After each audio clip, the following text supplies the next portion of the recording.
welcome to all the beautiful souls who are listening in. Wanted to talk a little bit today about Atlantis. And first, let's say hi to our beautiful co-host.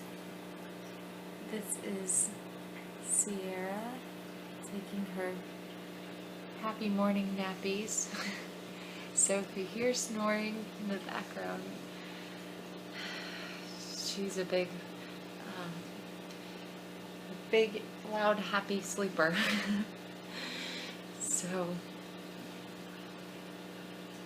Atlantis is, I think, on the forefront of a lot of people's minds today because we are being flooded with our awakening memories, and it's not really necessary that we remember every detail of every past incarnation that we have spent here on Earth, but there are some key ones that are important because they become very relevant today in our individual missions. So just because one doesn't have direct memory of Atlantis doesn't mean that, it just might not be time for those memories to come back. But also, it may not be important to remember them. It doesn't mean you weren't there, but for a lot of us who were there, it becomes very poignant to today. And Atlantis to me is a symbol of the cycles that we have been going through, and Atlantis was just one of those times that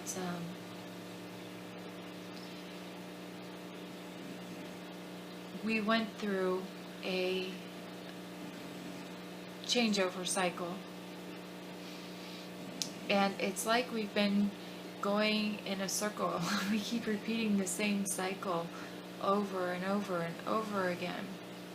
And there are key points within these cycles that we have huge moments of choice point where we can choose to do it all again, or we can choose to make a different decision.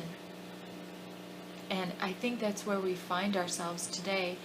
We are at a choice point, and we want to remember what happened there in Atlantis and incorporate all those memories and experiences so that we can make a clearer decision this time of how we are going to act, and what we're going to do, and what vibration we're going to hold at the ending and opening of a new cycle. So that's why I think Atlantis is really key and important.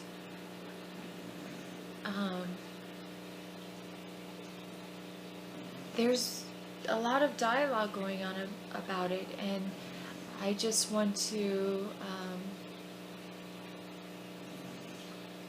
support and encourage the dialogue to keep rolling and growing and come into focus a little bit better. I think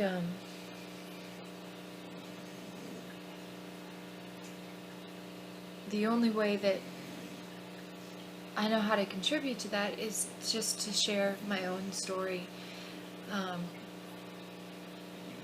Atlantis has been with me my entire life, memories of Atlantis, from a very young age. 3, 4, I remember clearly being in Atlantis. It has been something that has been in the forefront of my memories this lifetime because it was very key for me to remember and incorporate into the work I wanted to accomplish this lifetime. I think we'd be overwhelmed if we were flooded with all of our details of past life memories.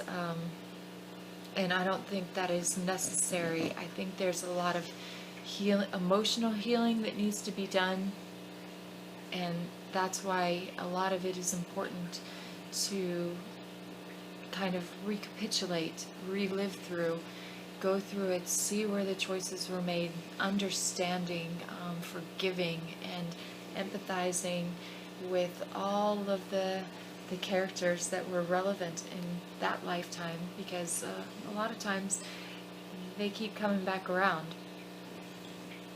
and it helps us in the now moment in our relationships. So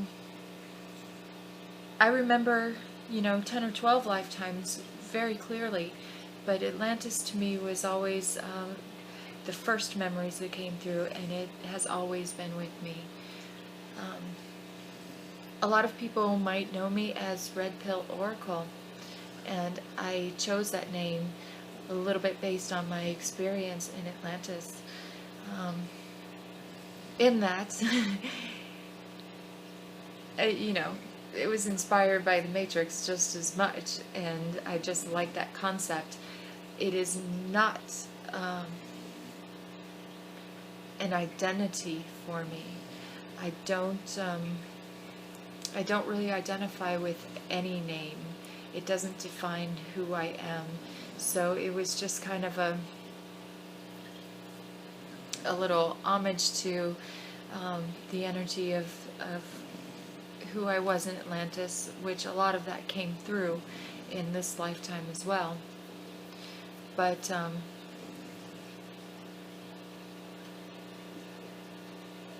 in no ways am I saying I'm any sort of oracle today. I'm a person who seeks truth, and that's pretty much, that concept is what I identify with. And choose to try my best every day to embody, at least for my own truth. So, as a child, I remembered the destruction of Atlantis. I remember the volcanoes. I remember the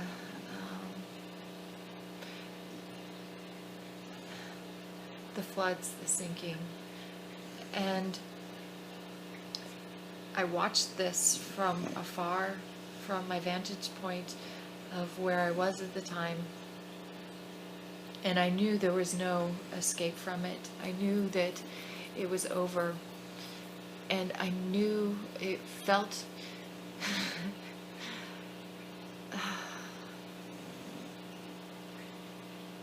honestly, it felt like a huge relief. It felt like it was very sad. I knew I was going to not make it through that experience. My heart cried out for all of those people who were traumatized and having to meet their end in such a horrific way. But for myself, I had reached a level of peace with it. There was I knew Atlantis was not sustainable the way it was, and I knew that the end was coming, and that the end only meant a rebirth of sorts. So there was some, let's just say I died with at least a bittersweet peace in my heart that lifetime. And that was directly due to the experience that I had in Atlantis. Atlantis was very much a civilization like today. Very similar in vibration and and manifestation to what the United States in particular has become today. The same political tumultuous, controlling, manipulative, governmental situation that we find ourselves in today. It was very much like that. The same corruption, the same level of people feeling disempowered and at the mercy of a power structure that they didn't necessarily want to contribute to or support anymore. It was the same feeling there. And it's funny because I knew that as a child, but I didn't see that. It's been in the past, especially the past 10 years or so, that I've really seen it manifesting in our culture here. And I think a lot of people from Atlantis are here now. Reliving this. I think we're scattered around the world, of course, but Atlantis was the same power structure that the United States represents in the world today. Let's just say it that way. Of course, there were greater advanced technologies. We had crystal technologies, we had light technologies, we had sound technologies that were just brilliant. But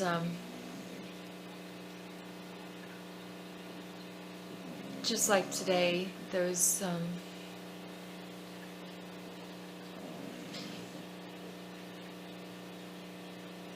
really cool technologies were misused and not always aligned to their highest benefit. And of course, it's just a little background. We all know the story that the Atlanteans were always they conquered the heart race. They conquered the Lemurians, and I was at the time in Atlantis a soul who had previously had experiences and soul ties to Lemuria. So just like a lot of people here today that bring a strong soul connection back in to the Heart Society of Lemuria, we feel a little out of place in a more mind-based society here and culture. So I always felt that way, like a little bit of a misfit in Atlantis. I had a job. I was an oracle. And this was not something that was on the fringe or weird or, a subcultural kind of thing. No, this was it was a legitimate working job. It was just a different level of social acceptance. There was a great heritage in the oracles. People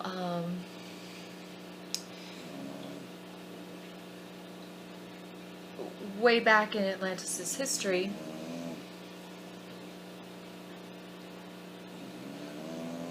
the oracles had a great place in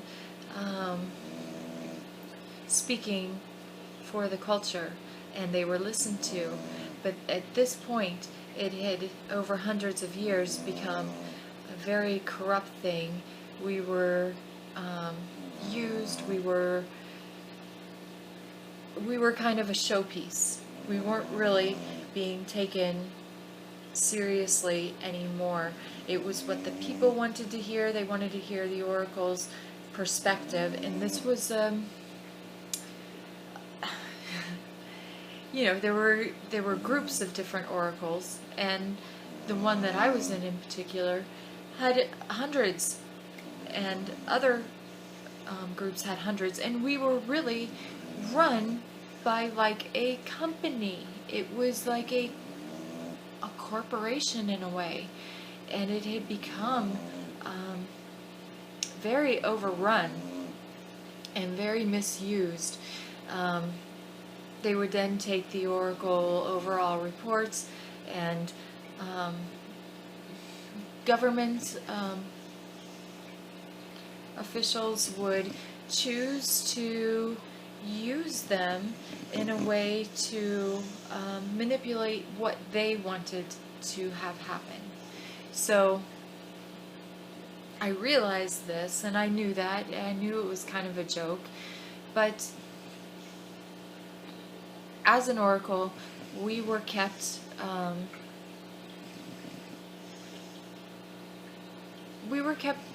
drugged, and we were kept in a state of seeing, but at the same time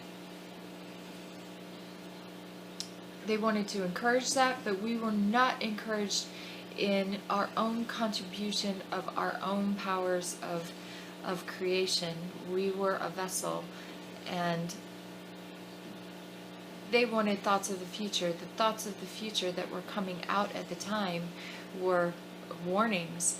They were, we didn't see a very good future coming. We saw it happening, but in that, we were not told that that was only a potential.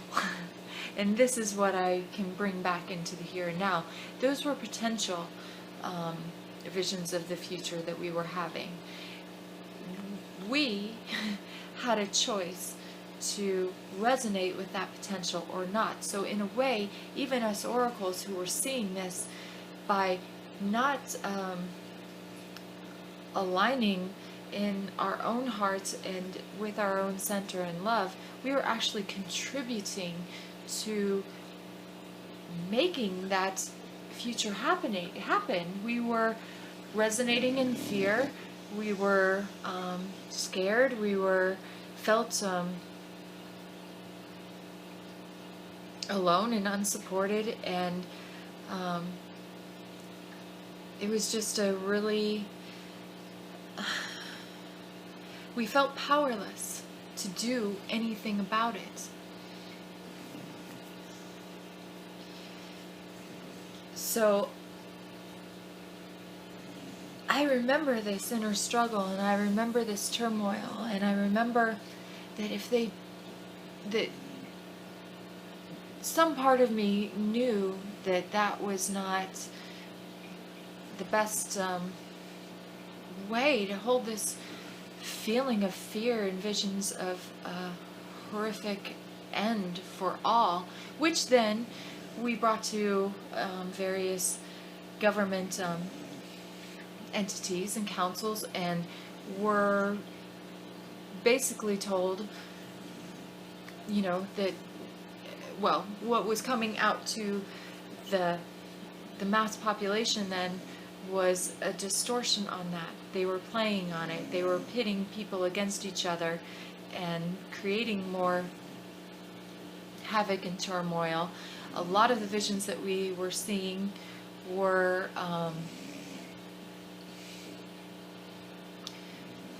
of misaligned uses of the earth, and that is what eventually did bring Atlantis down.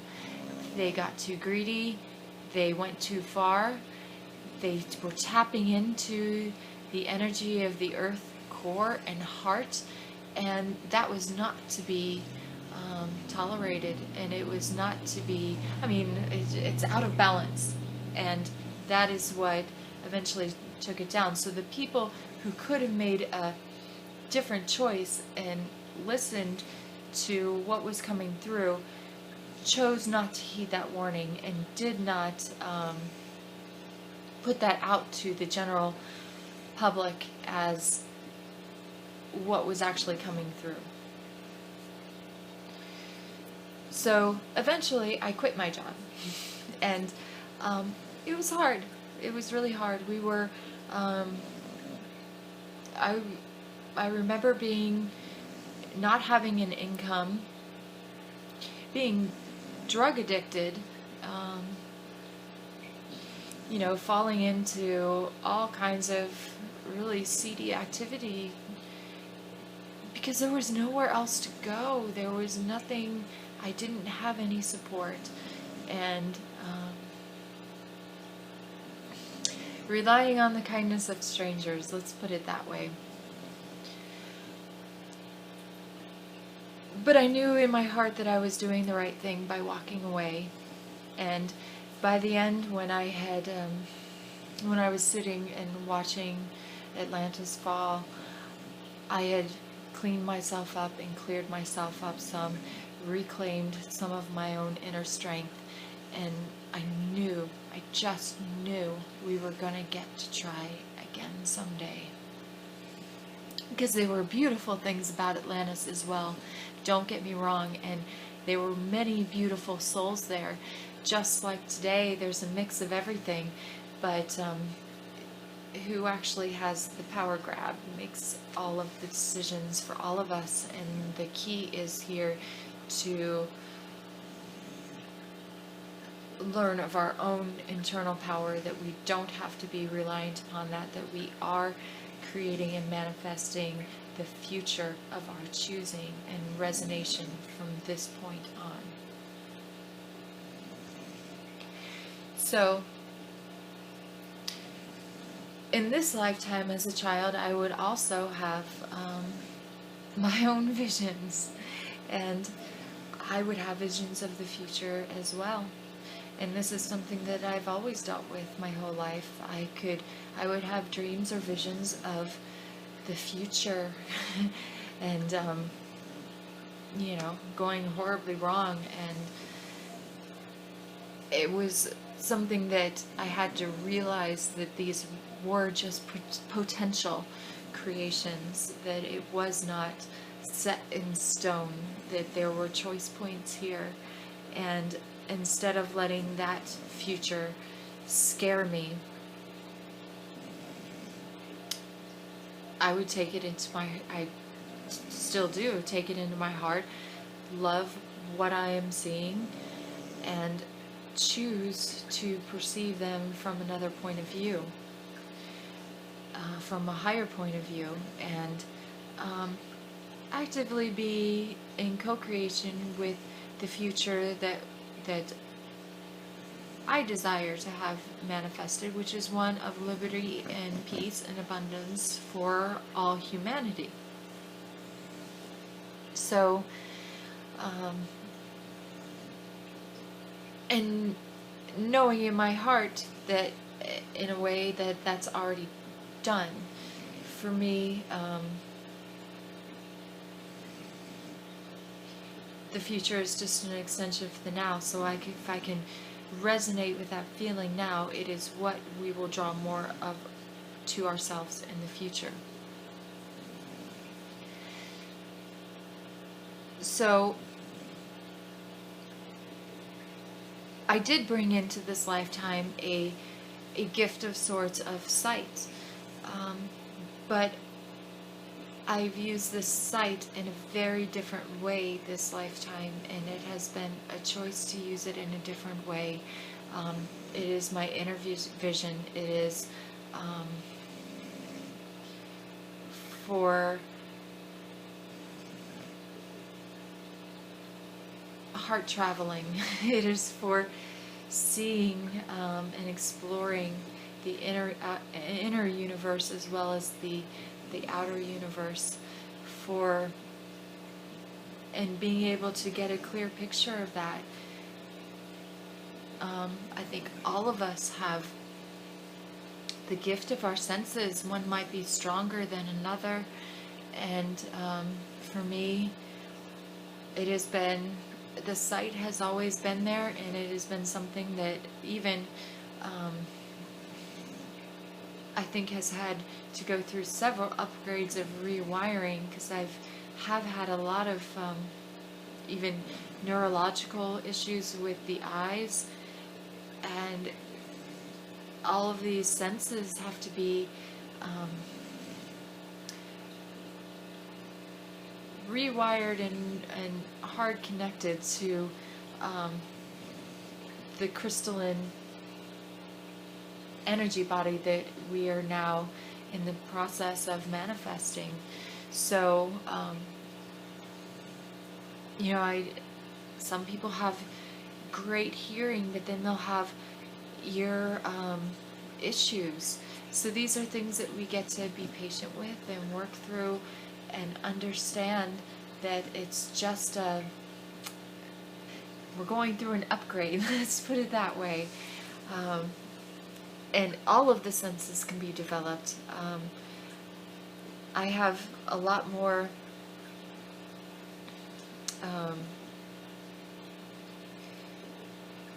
audio messages coming through than I ever thought possible, and it's been something I've had to open myself up to and be aware of. When I travel to new places, I smell them. My sense of smell is there, and we can touch things and we can interact with things. So all of our senses are awakening to this, and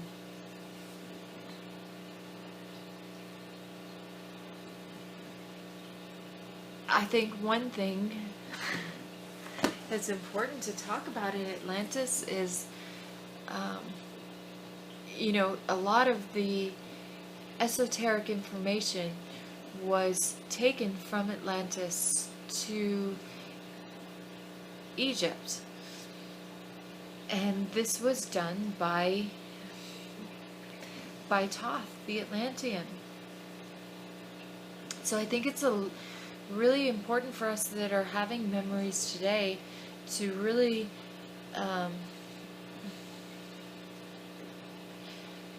connect with the history of it as well, and know that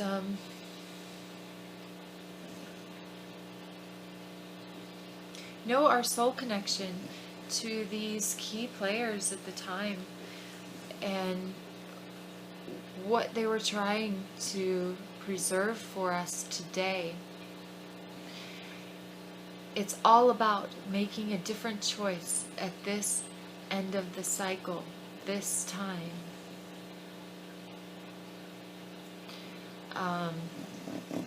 I have a very strong soul family connection to Thoth, and that probably goes a lot further back than Atlantis. In the lifetime that I remember in Atlantis, and it's not to say I wasn't in Atlantis several more times, they just aren't as relevant to what I need to remember here today. If it becomes relevant, then I will signal my body to call that energy back to me and see what it has to tell me. But I think the soul connection went way back before Atlantis anyway. But today I have a very strong connection to the information that was taken from Atlantis to Egypt and secreted away by the mystery schools and all of the to be protected, to be kept secret for this point in time, so that it could not be corrupted and it could not be overrun. So we get a very pure record that has been preserved for us. So I highly suggest anybody who does have memory or connection with Atlantis to reconnect with that energy of Thoth and what he was saying and left for us in the Emerald Tablets, about how important the halls of Amenti are in the here and now, and connecting with the heart of Earth, which is connected to, the galactic center, which is connected directly to Source itself. So it's all about taking all of that and aligning it within the heart of Earth today, and joining with her in what she has planned, because she's always had it planned for her and our ascension in unity. This is the path back to unity for all. And it's not Toss's plan, it's not my plan, it's her plan. And it is in direct alignment with the divine plan. So and we get to see the history, but the key thing is we are bringing it into the present moment, and we are living it and experiencing it in the here and now. And I think that is what is the most important aspect of all of this, is what do we do with this, and what do these discoveries mean to us today? How are we going to walk through it? And in the halls of Amenti, when we can stand there in union with Earth, and the doors are now open for anyone who has desire and will and connection to their own essence, which then connects to the heart of Earth, to come there and to be creating in this seed, this bubble that she has held for her ascension. And her ascension includes all of us. We don't want to go through another separation of densities this time. We want to all come together in this new vibration, and this is the path through it. It is the path of the heart. So we get to explore all of that in the here and now, and lean on the ancient wisdom that was left, but take that into a living it mode. When we stand in Earth, she calls for absolution for all. This is the energy of Christ. This is what it's going to take to break the cycle that we have been in. That this is the new choice point, that we can all forgive just the same as Christ did, in saying, forgive them, for they do not know what they do. That we have all been overrun by shadow, and we have all been under the same illusions, and that we can empathize and understand that we have all been there, done that, and that we can see through the illusions, and we can see through the shadows to the true heart of the light beings that we all are, and pull all of that into unity. It starts with forgiving ourselves and absolution for ourselves. It's the same thing that Source does for us. We get to do that for ourselves and let it go. But then, just like everything, that starts in the heart, in the inner core, and then it expands out to all, and we cannot help but want and crave that everyone wakes up and knows the magnificent being of light that they are, and that they can shine.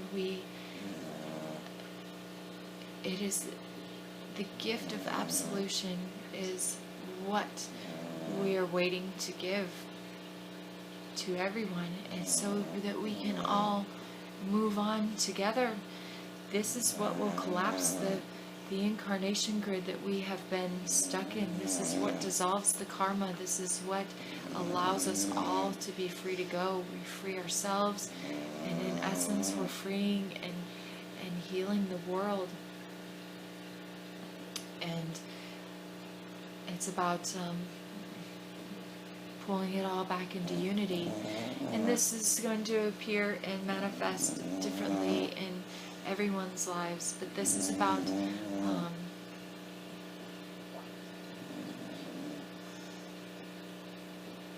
holding and walking around with that knowingness in our hearts every day, and the point of view that we're perceiving from, and we are choosing more and more to perceive from the heart. I think it's important to share stories, so please, if you have your own memories and